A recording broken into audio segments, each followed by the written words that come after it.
Vamos tomar como ponto de partida que foi o genovês que chegou por aqui e batizou o rio, como era comum na época, dando o nome do calendário cristão, São Francisco. Muito antes do primeiro donatário, os franceses já estavam aqui contrabandeando o pau-brasil. Penedo é uma cidade fortaleza para defender o limite sul da capitania de Pernambuco da invasão francesa.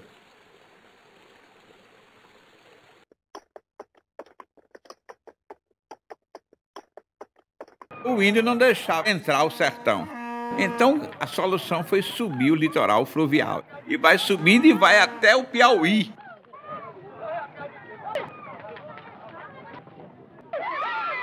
O gado começa a entrar no sertão adentro, milhares e milhares de currais.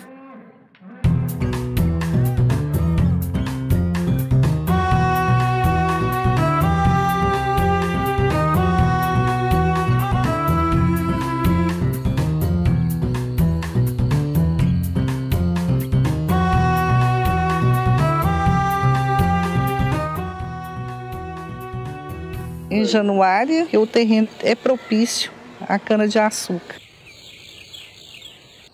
O meu avô levava cachaça para a Bahia. E, no retorno, trazia as mercadorias que proviam o comércio.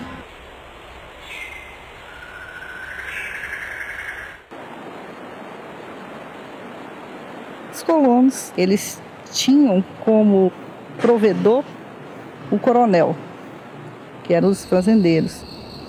Os laços eram paternalistas. Eles viviam nas fazendas, eles plantavam e o que faltava, o dono da terra fornecia. Aquela acomodação para eles era interessante. Quem mandava nisso aqui? Uma pequena elite branca que monopolizava todas as ações da sociedade.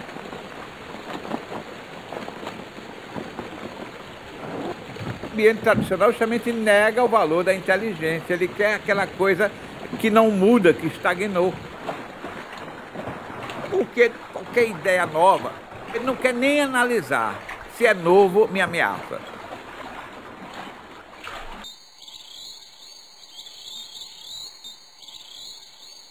Grutão é um lugar que resiste às mudanças, às transformações. Grutão é aquele lugar onde tem que permanecer como foi concebido. Quanto mais sertão, mais forte é essa tradição.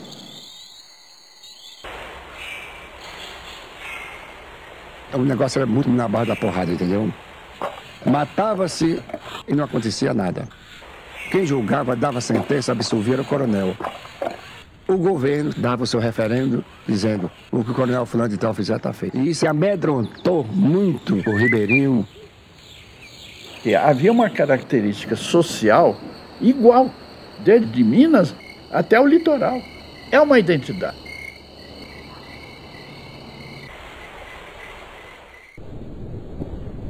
Subia um vapor de Pirapora, levando querosene e sal e alguma coisa que a gente encomendava para os fazendeiros barranqueiros para comprar. Ele tinha um berrante que batia aquele berrante, aí já sabia, ele subia.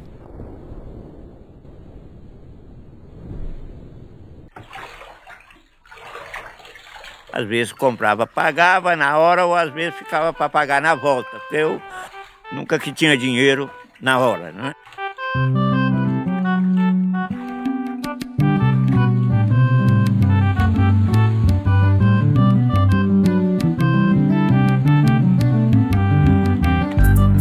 O São Francisco, nós plantava lavoura na beira dele. O rio é uma vida. Nós entrava nele para pescar, né? Ali às 6 horas, com poucos minutos vinha com a canoa cheia de pintado, tinha demais.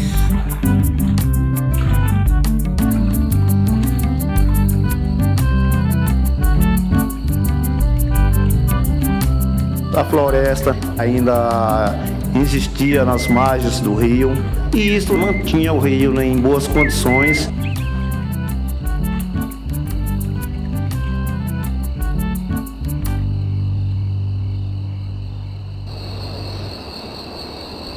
Nós vivemos na beira do Rio São Francisco, no município de Buritizeiro. Nós sempre tivemos, no extrativismo, a manutenção da nossa família. Quer dizer, nós catávamos piqui, nós apanhávamos lenha e vendíamos. Éramos 8 irmãos e mais alguns primos, nós nunca passamos fome. Mas a nossa economia, ela sempre foi baseada na troca. Se você tem abóbora, você troca por farinha.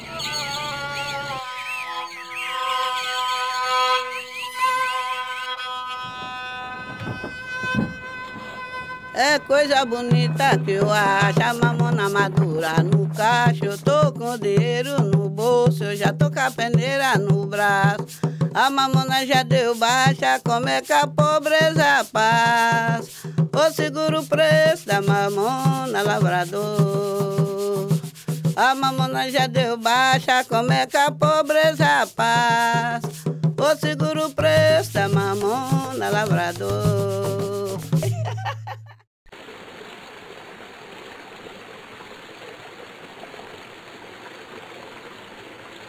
O nosso meio de transporte antigamente era a canoa e o vapor. Ele ia de Pirapora a Juazeiro. Esses vapores eram trocados a lenha, contribuiu muito para o desmatamento.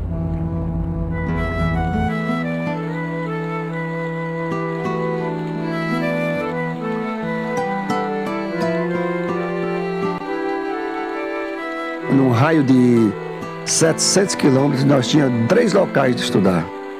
Barra do Rio Grande, Januária e Caetité. Mas só podia estudar quem tivesse boas condições. A escola existia, mas ela não acolhia a comunidade. A escola estava de costa para o jovem, para os anseios daquela nossa comunidade. Estudar era besteira, entendeu? A gente ainda paga um tributo muito alto por isso.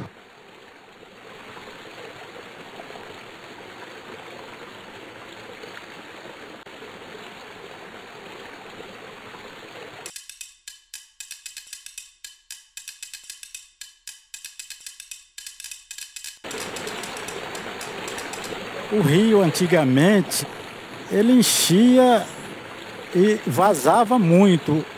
Depois de Três Marias não enche assim como enchia.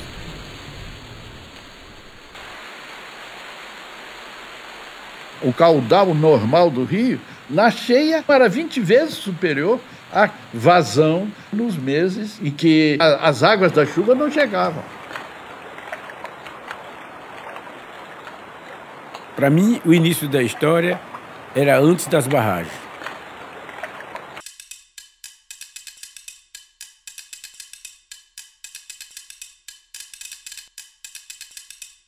Construiu a barragem, mudou muita coisa.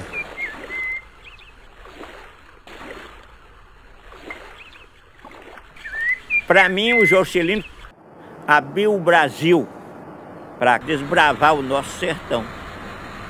Uma propriedade sem energia não vale a metade. Prejudicou 5, mas beneficiou 5.000. Me doeu, acabou comigo, mas beneficiou o coletivo.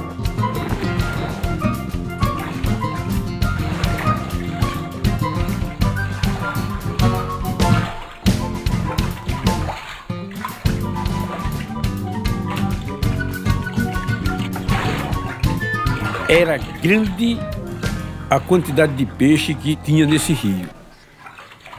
Com a construção das hidrelétricas ao longo de São Francisco, deixou de ter o ciclo reprodutivo das espécies de peixes que precisavam migrar para desovar.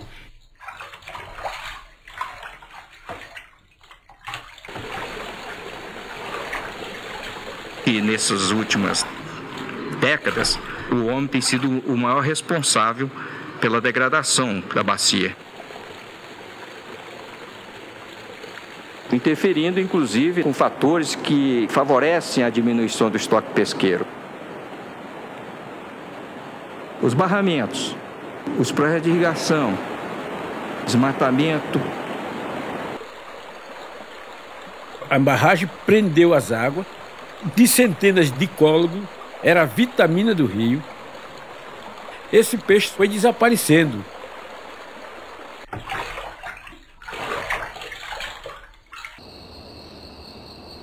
Um rio que não tem lagoas marginais praticamente está isento de berçários. Então é um rio muito pobre.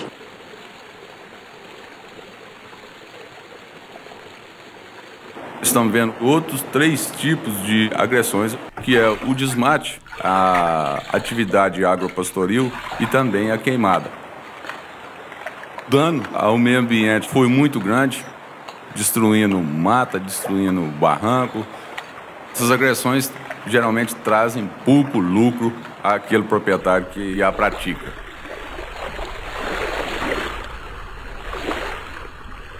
Aqui é a cidade de Três Marias, solta a química no rio e então o rio está morrendo.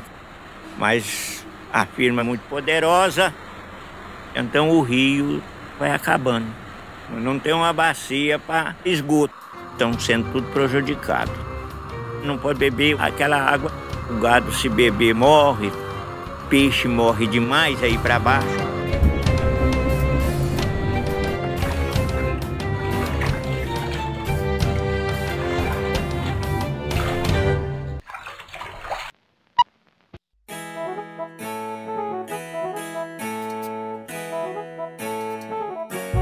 Desde muito antigamente, as pessoas diziam que o Velho Chico nasce nos altos da Serra da Canastra. Ainda no século XIX, temos o relato do viajante francês Auguste de Saint-Hilaire. 10 de abril de 1819. Partimos às 11 horas da manhã. Depois de atravessar Mata Cerrada, alcançamos as margens do São Francisco, a meia légua de sua nascente. Mal entramos na mata e começamos a ouvir o barulho da cachoeira, que tem o nome de Cascadã. Logo em seguida, pude vê-la em toda a sua extensão. Exibe um lençol de água que parece formado por grandes flocos de neve. Abaixo da cascata, o terreno irregular desce até a mata, de verde sombrio. É essa a nascente do São Francisco.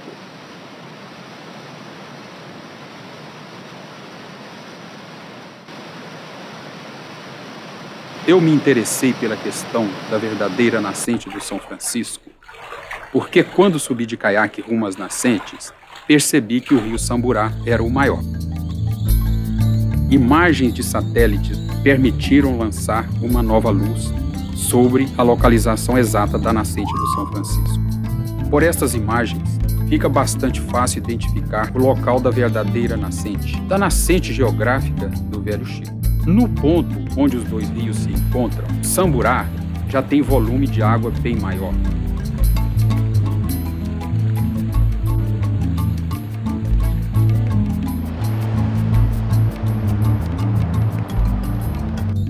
Há aproximadamente uns 30 anos atrás, nós implantamos o primeiro projeto de irrigação lá no Vale do São Francisco. A preocupação era manter o sertanejo em sua área, vivendo com dignidade. Tanto que, no perímetro público, a área é dividida entre áreas empresariais e áreas de pequenos produtores.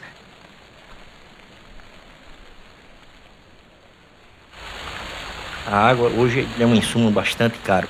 Ela já representa quase 30% do custo de produção.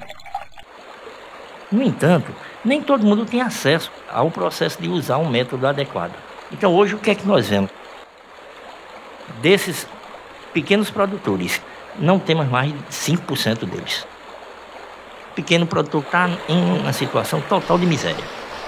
Por que será que na nossa região, apesar desse desenvolvimento todo, não temos um exemplo sequer de associações ou de cooperativas de pequenos produtores dando certo? No Nordeste, vigorou e ainda vigora a cultura das grandes extensões. Quando eu estava em Sobradinho, eu tentei dividir os terrenos, eu chamei o pessoal, tá, que a gente vai cultivar produtos de subsistência. Aí chegou, doutor, ou eu tenho meu pedaço de terra só para mim, ou eu prefiro não ter. No Nordeste, criaram duas classes, a classe dominante e a classe que não é educada, que não é capacitada. A educação, ela faz parte de todo o processo. Ou a gente educa, ou não sai do lugar.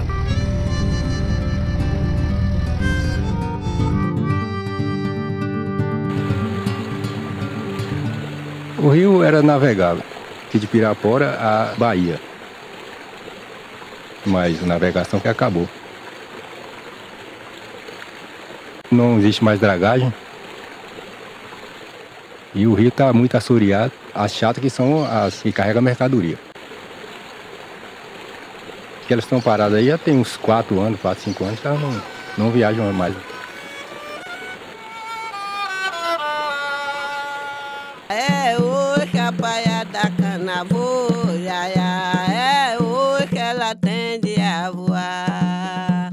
É hoje que a paia da cana voa, é hoje que ela tende a voar. Tô cantando e tô dizendo. O pequeno, ele não acredita muito nas coisas hoje. Ô moço, esse negócio não dá certo, não. Por quê? Já vem do bisavô dele, de todo jeito, aquele negócio de projetar e reunir e não vem resultados. O pequeno, ele é a base de tudo. Quem bota comida na sua mesa é o pequeno. Na nossa região, por exemplo, que é uma região de coronelismo, a gente já vai perceber, bom, quem tem o emprego é o homem, mas a família dele toda trabalha para manter. Esse homem que não tem identidade mais, e aí ele está oprimido, ele vai precisar oprimir alguém, e ele vai oprimir quem está mais próximo, é sua mulher e seus filhos. Porque existe uma correria muito grande. É preciso comprar comida, é preciso comprar roupa, é preciso muita coisa. O dia dos homens começa quando o sol nasce e o dia das mulheres não tem fim.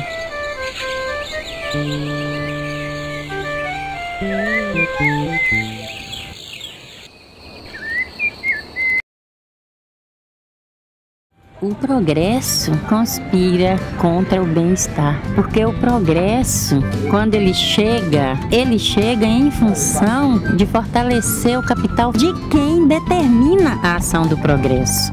Ele tem o poder e ele tem as pessoas, porque as pessoas vão fazer o que ele determinar. E como a gente vive num jogo de representações, que eu preciso me adaptar ao mundo como ele está colocado, porque senão eu perco essa única oportunidade que eu tenho de sobreviver. É um desafio.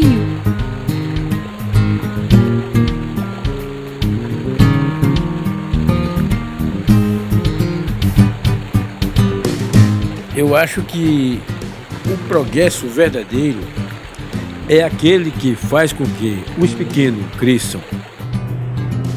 Mas no momento que os pequenos vão desaparecendo, para nós não é progresso, é antiprogresso.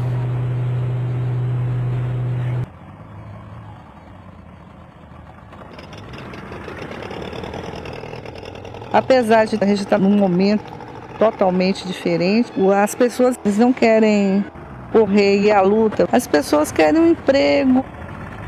Eu acho que é o medo de empreender, o medo de arriscar.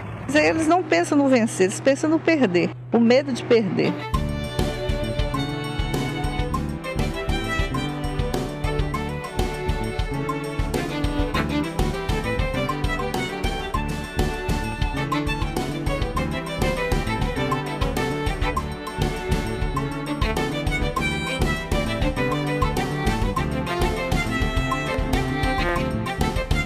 Na verdade, o Rio São Francisco, como os outros rios, passaram a ser controlados sobre a ótica exclusiva ou quase exclusiva da produção de energia. Quer dizer, o rio tornou-se um serviçal da produção de energia elétrica.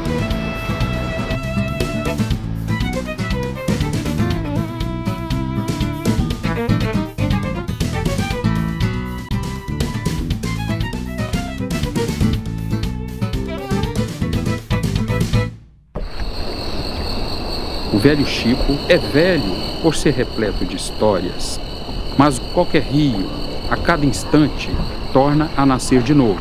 O rio é um ser vivo.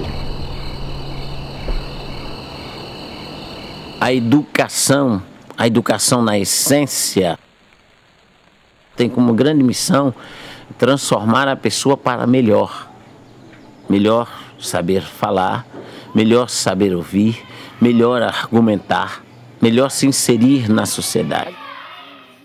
A escola tem que fazer dos alunos cidadãos de fato, que consiga até exercer o direito de mudar de ideias.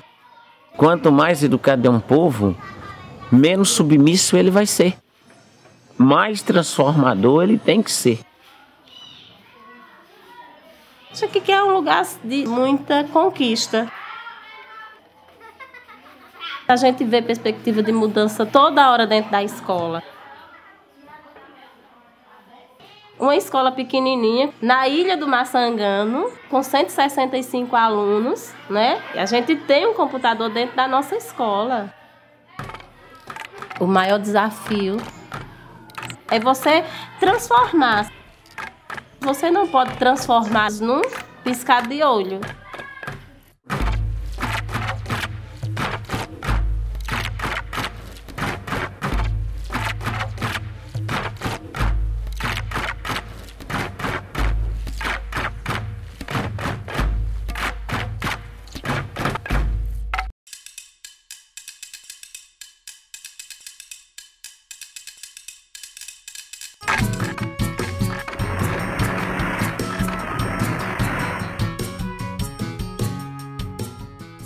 O que explica o fato de aqui ter tanto investimento e parece que a realidade não se transformou? Eu acho que aqui as pessoas não têm esperança que o futuro seja melhor. As pessoas correm atrás do que eu preciso para viver agora. Demanda uma conscientização de que esse mundo que eu vivo é duro, mas ele pode ser diferente. Se a gente não consegue transformar tudo no já, o futuro é algo que tem que ser diferente.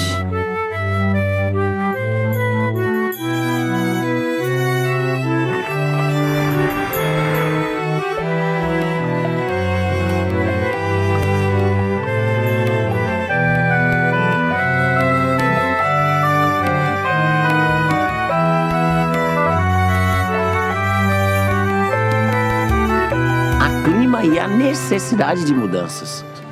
As duas grandes ferramentas para romper com isso são educação e cultura, porque abrem as portas para um mundo novo. Revolucionar é implantar ideias que proporcionem melhores dias para os grupos empobrecidos no decorrer da história. Mesmo aqui em Petrolina, no interior, no sertão, o inconformismo faz as pessoas se motivarem. Elas querem mais. Nem todas conseguem, algumas desistem.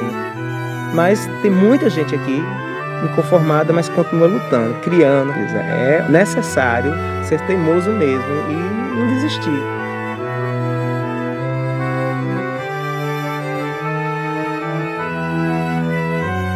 No meu entendimento, tudo que tirar do Velho Chico beneficia uns, mas prejudica outros.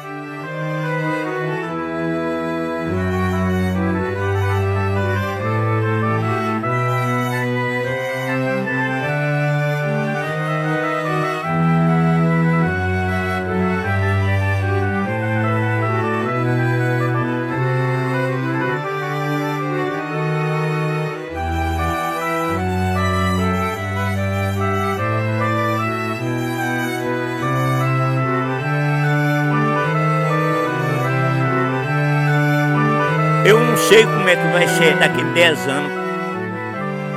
Tudo tendo mais conforto, mas não tem tranquilidade.